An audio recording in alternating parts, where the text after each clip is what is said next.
In this feminized society, men who act like women are clearly preferred to men who act like men. We live in touchy-feely times, and public figures like Princess Di, like Tony Blair, have promoted the idea of embracing, of caring, sharing, emoting, effectively stigmatizing traditional masculinity.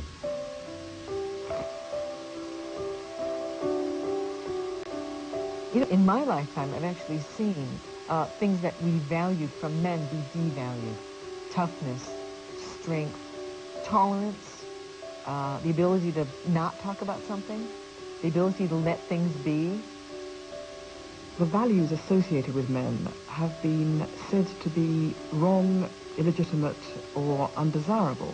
Values such as stoicism, the old stiff upper lip, keeping your emotions bottled up. We're told on the contrary, everything has to be out in the open, nothing must be repressed, we must wear our hearts on our sleeves and our tears on our cheeks. I remember an interesting report which was issued by the relationship organization Relate, where they actually confessed that although women said they wanted their men to become more emotional and get in touch with their emotions and share their vulnerability, when the men did actually do this, the women didn't fancy them anymore. And I thought, what a ghastly betrayal. You lured men into recreational weeping only to say, we don't fancy you anymore and we've lost respect for you. Please be a bastard again. Terrible.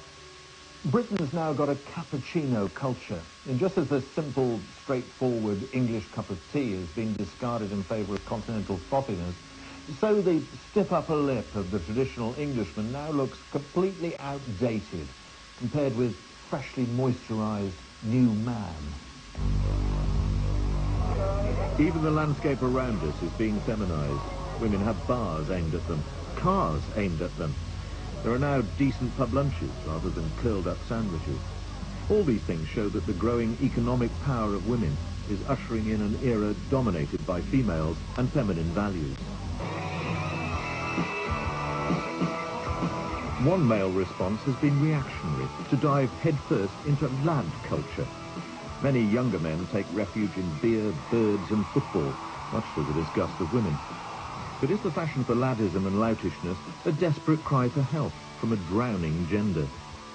I wanted to know what the 30-something male feels about men's current situation, so I met up with the journalist Piers Hernu. Piers, you write for Lads magazine. Yeah. Would you regard yourself as a lad? Very much so, I think. Writing for men's magazines, you have to be in touch with men, and I've always regarded myself as a man's man, if you like. I have certain values that I hold dear. I like the company of men, and I like generally how men behave. Do you think the idea of the lad, the new lad, is in some way a response to what's going on in society? Yes, I think certainly it's a reasserting of sort of male values with the advent of Loaded magazine and bands like Oasis, kind of reintroducing a bit of a swagger back into the male psyche.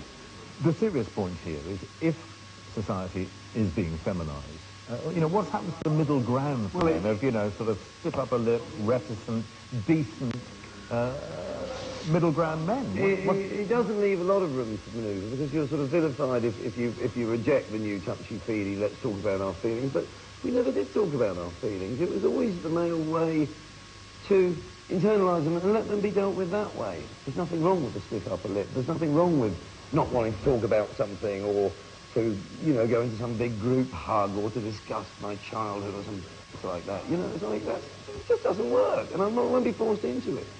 What do you think are the special qualities that men have and women don't? We're more competitive, we're more aggressive, we're more rational, we're more logical, we're more interested in how things work. You know, we want to take things apart and analyse them. Women don't know how a light bulb works. They don't want to know. It's not their business. If they're not interested, they're not interested. They don't know about mechanics and cars and things like that. And you think those male virtues are important or vital or what? I think they're absolutely crucial. Without that, I can't see society moving forward one step, really. So truly feminized society, in your view, would be disaster, would it? Yes, I think it would be like an aeroplane with one wing, you know, much bigger than the other. It just wouldn't fly, or it would fly straight into the ground, and, you know, there'd be a great deal of trauma. In many ways, we're slaves to our own lechery, and that's our fault. But women know that, and they can make us jump through fiery hoops to get what we supposedly want. And that goes on an awful lot, and it's rather humiliating, I can tell you. Well, I'm sure you know. Not in this century.